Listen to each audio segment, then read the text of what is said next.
সরকারি কর্মচারী সঠিকভাবে দায়িত্ব পালন করছেন না, তাই তাকে বদলি করার জন্য অভিযোগ বা ডেপুটেশন দেওয়ার ঘটনা প্রায়শই ঘটে থাকলেও কর্মচারীকে বদলি করার প্রতিবাদে সাধারণ মানুষের রাস্তায় নেমে বিক্ষোভ প্রদর্শনের ঘটনা খুব কমই প্রত্যক্ষ করা যায়।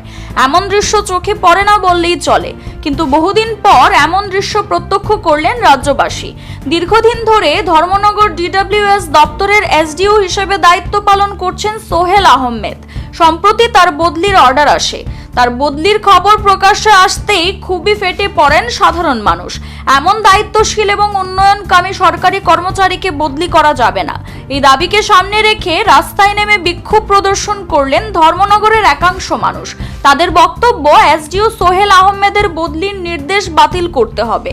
এই দাবিতে রাস্তায় নেমে ডিডব্লিউএস অফিস ঘেরাও করে স্লোগান দেন এবং বলেন ধর্মনগরের উন্নয়ন বিরোধীরা এই কাজের সঙ্গে জড়িত। যদি তার বদলির নির্দেশ বাতিল না করা হয় তাহলে তারা বৃহত্তর আন্দোলনে যাবেন বলেও জানিয়ে দেন। জলের ডেভেলপমেন্টের কথা অনেক বছর থেকে সেই ডেভেলপমেন্টটা এইরকমভাবে মানে আমাদের যেটা এক্সপেক্টেবল লেভেল আসলো সেই লেভেল পর্যন্ত হয় নাই। আজকে অনেকটা সমস্যা আছে, যেমন আমাদের এই অসিত সরণি, এরপরে আরও কিছু কাটল টিলা, ওইসব জায়গাতে বিগত 25 বছর মালাগার পাড়া বিগত 25 বছর থেকে সেখানে কোনো ধরনের কোনো সুবন্দোবস্ত হয়নি। আগের আমাদের এটা বলতে দুঃখ লাগছে যে আগের পিবিআর যিনি এসডিও ছিলেন উনি থাকা অবস্থায় ওই সময়টাতে ওইটা হয়নি। ঠিক আছে, উনি চলে গেছেন, ওনার সম্পর্কে আমরা বলছি না, কিন্তু এরপর যিনি এসেছেন এখানে এসডিও হয়ে উনি এসে 20-25 দিনের মধ্যেই সেই 30 বছর থেকে রাখা সমস্যাগুলো পুরোপুরি সমস্যার সমাধান করে দিয়েছে। দেখার জন্য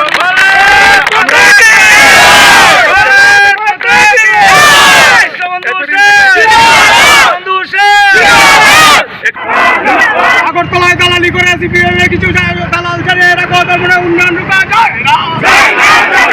আগরতলায় দালালরা তোমরা জেনে রাখো, আগরতলা দালালি করে কিছু তারপরে উন্নয়ন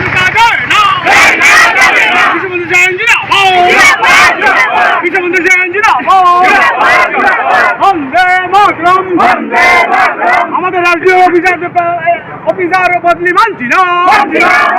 এই অফিসারের বিরুদ্ধে যারা চক্রান্ত করছেন তারা হুঁশিয়ার। Siri TV, channel for news and entertainment.